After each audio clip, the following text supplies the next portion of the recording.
अभी तक अमेरिकी चुनाव में डोनाल्ड ट्रंप और कमला हैरिस के बीच बदजुबानी ही सुर्खियां बटोर रही है। लेकिन डोनाल्ड ट्रंप ने आज बांग्लादेश में हिंदुओं पर होने वाले अत्याचार के बहाने बाइडेन सरकार को घेरा। उससे अमेरिकी चुनाव में एक नया मोड़ आ गया है। ऐसा शायद पहली बार है जब किसी उम्मीदवार ने पूरी दुनिया के हिंदुओं की सुरक्षा का वादा अमेरिकी वोटरों से किया हो। अब सवाल यह है कि ट्रंप के इस हिंदू कार्ड का अमेरिकी चुनाव पर क्या असर होगा।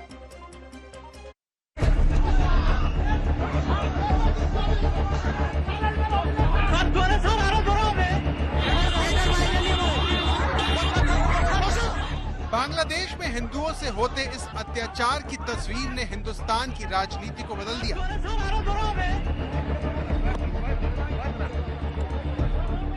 बांग्लादेश में हिंदुओं को इस तरह सताया जाना भारत में एक बड़ा सियासी मुद्दा बन गया। इसे लेकर बीजेपी की तरफ से एक राजनीतिक नारा उछाला गया, बटेंगे तो कटेंगे, बटेंगे तो कटेंगे।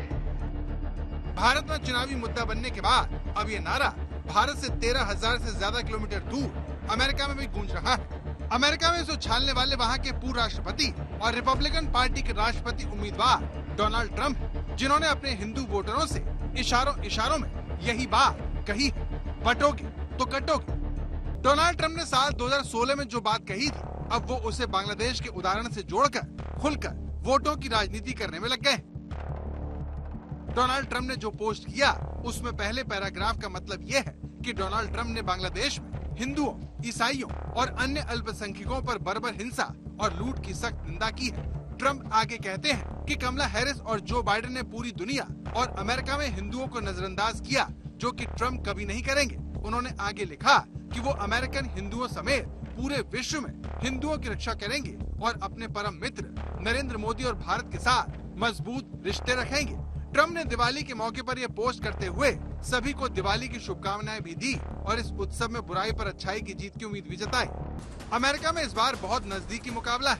डोनाल्ड ट्रंप कमला हैरिस को कड़ी टक्कर दे रहे हैं।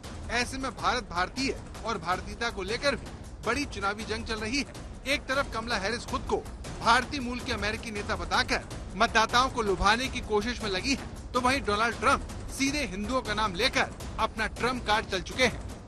अपनी दोबारा सरकार बनाने के लिए डोनाल्ड ट्रंप ने अपने चुनावी प्रचार में खुलकर बांग्लादेश में हिंदुओं पर हो रहे अत्याचार का मुद्दा उठाया है, क्योंकि वो अच्छे से जानते हैं कि जिस तरह से बांग्लादेश में हिंदुओं को रोज रोज निशाना बनाया जा रहा है, उसका असर अमेरिका में जरूर होगा।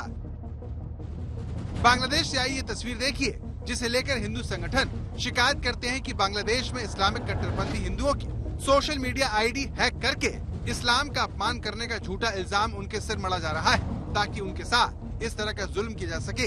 28 अक्टूबर को भी यही हुआ, जहां बांग्लादेश के फरीदपुर जिले में 11वीं के हृदयपाल नाम के छात्र को पहले ईश निंदा के झूठे आरोप में पकड़ा गया और फिर कट्टरपंथियों और सेना के जवानों ने मिलकर उसकी मॉब लिंचिंग करनी चाहिए। इस दौरान बांग्लादेशी हिंदू हृदय की आंखों पर पट्टी बांधी गई थी और उसे सेना की मौजूदगी में घेर कर पीटा गया, जो बताता है कि बांग्लादेश में वहाँ की सरकार और सेना इस अत्याचार में बराबर की हिस्सेदार है। बड़ी बात यह है कि बांग्लादेश की यूनिट सरकार को अमेरिका की कठपुतली सरकार माना जाता है। शेख हसीना के तख्ता पलट में अमेरिका का हाथ होने की कई रिपोर्ट पहले ही आ चुकी है। ऐसे में ट्रंप बांग्लादेश में हिंदुओं पर होते अत्याचार के बहाने भारतीय मूल के वोटरों को सुरक्षा का भरोसा दे रहे हैं। इशारों में कहते हैं कि अगर दुनिया भर में दोबारा हिंदू इस तरह जुल्म का शिकार न बने, तो उन्हें वोट देकर अमेरिका के हिंदू एक हो जाएं। बहुत बहुत धन्यवाद डोनाल्ड ट्रंप जी का। हम देख रहे हैं कि लास्ट 70-80 दिनों से किस तरह जो तांडव चल रहा है हिंदुओं के विरुद्ध में बांग्लादेश में हो रहा है। लेकिन सबसे ज्यादा जो चीज दुखी करती है कि जितने भी वर्ल्ड लीडर्स हैं, सबके मुंह में ताला लग गया है। तो ये बहुत ही दुखद है। इस समय डोनाल्ड ट्रंप ने इतना पावरफुल स्टेटमेंट दिया है, वो बहुत ही एक हम लोग के लिए क्या बोलते हैं, एक डूबते को तिनका का सहारा, उस तरह हम लोग उनके स्टेटमेंट को पकड़ रहे हैं। बहुत बहुत दिल से उनका धन्यवाद देते हैं कि उन्होंने बांग्लादेशी हिंदुओं को याद किया और उनके लिए हम प्रार्थना भी करते हैं। चुनाव से सिर्फ 5 दिन पहले ट्रंप ने बांग्लादेशी हिंदुओं के हालात पर चिंता जताई, जो कहीं न कहीं बताता है कि ट्रंप के लिए हिंदू वोटों से जुड़ा ये दांव बहुत अहम है। सवाल यह है कि ट्रंप का ये दांव क्या उन्हें जीत दिला सकता है? कमला हैरिस और उनके बीच वोटों के फासले को पाट सकता है? डोनाल्ड ट्रंप के हिंदू कार्ड पर कई लोगों को हैरानी हो रही है। सबके मन में सवाल यह है कि क्या भारतीय मूल के लोग इतने अहम हो गए कि चुनाव से 5 दिन पहले ट्रंप का ये दांव चलना पड़ा हो। अमेरिका में भारतीय मूल के लोगों की कुल आबादी 52 लाख है।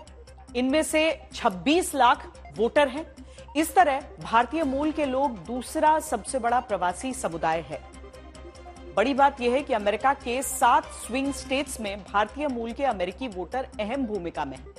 स्विंग स्टेट्स में Georgia, Michigan, Arizona, Pennsylvania, North Carolina, Wisconsin, Nevada शामिल हैं। इस तरह जो 7 राज्य अमेरिकी चुनाव तय करते हैं, वहां 2% वोट बहुत अहम हो जाते हैं। आप कहेंगे कि केवल 2% वोट से क्या होगा, तो अब ताजा सर्वे देखिए जिनके नतीजों में असली कहानी है। CNN ने 19 से 22 अक्टूबर के बीच सर्वे करवाया। इसमें कमला हैरिस और डोनाल्ड ट्रंप के बीच कांटे की टक्कर दिखी। दोनों को 47% वोट मिलता दिखाया गया। 24 से 28 अक्टूबर के बीच किए गए एक और सर्वे में डोनाल्ड ट्रंप कमला हैरिस से 2% वोट ज्यादा पाते हुए दिखे। लेकिन ABC न्यूज के सबसे ताजा सर्वे में मामला 1% वोट की बढ़त के साथ कमला हैरिस के पक्ष में हो गया। यानी अमेरिकी चुनाव हर दिन बदल रहे हैं और उसमें भारतीय मूल का वोट नतीजे बदलने वाला साबित हो सकता है। तो क्या यही वजह है कि ट्रंप लगातार मोदी की तारीफों के पुल बांधते हैं, लेकिन भारतीय मूल के मतदाता तो आमतौर पर डेमोक्रेट्स का साथ देते आए हैं। तो फिर ट्रंप हिंदू कार्ड चलकर उन्हें क्यों रिझा रहे हैं?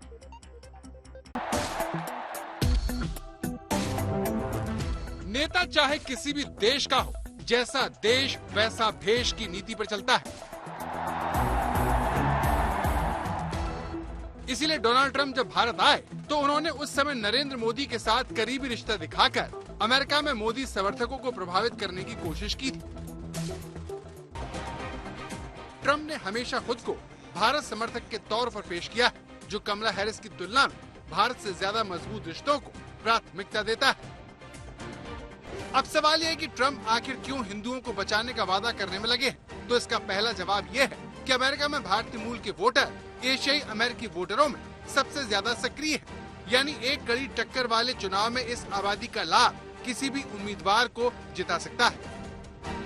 एक रिसर्च फर्म AAPI डाटा के मुताबिक अमेरिका में पिछले 2 राष्ट्रपति चुनाव के दौरान श्वेत मतदाताओं की तुलना में एशियाई अमेरिकियों के बीच भारतीय अमेरिकी मतदाताओं ने सबसे ज्यादा मतदान किया।